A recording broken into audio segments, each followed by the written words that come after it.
Hello guys, അസ്സലാമു അലൈക്കും. മാവ് കുഴക്കും പരത്തും ഒന്നും ചെയ്യാതെ ഒരു അടിപൊളി പിസ്സയായാലോ? അതിനായി 2 ടേബിൾ സ്പൂൺ വെളിച്ചെണ്ണയിലേക്ക് ബോൺലെസ് ചിക്കൻ ചേർത്ത് കൊടുത്തു. ശേഷം ഉപ്പ്, കുരുമുളക് പൊടി, ഇഞ്ചി വെളുത്തുള്ളി പേസ്റ്റ് എന്നിവ ചേർത്ത് കൊടുത്തു. ക്യാരറ്റ് ചേർക്കാം, അത് ഓപ്ഷണലാണ്. ശേഷം തക്കാളി, വലിയ ഉള്ളി എന്നിവ ചേർത്ത് 1 ടേബിൾ സ്പൂൺ മുളക് പൊടി, 1 ടേബിൾ സ്പൂൺ കുരുമുളക് പൊടി എന്നിവ ചേർത്ത് കൊടുത്തു. പിന്നെ പോപ്കോണും ചേർത്ത് നന്നായി വേവിച്ച് മാറ്റി വെക്കുക.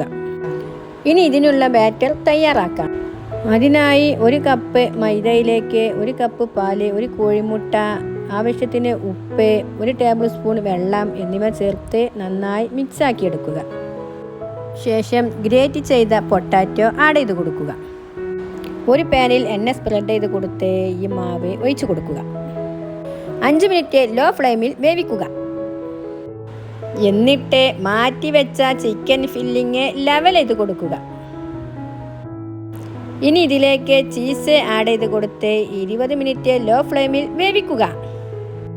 അടിയിലൊരു പഴയ പാൻ വെച്ച് അതിന് മുകളിലാണ് ഇത് 20 മിനിറ്റ് വേവിച്ചെടുക്കേണ്ടത്.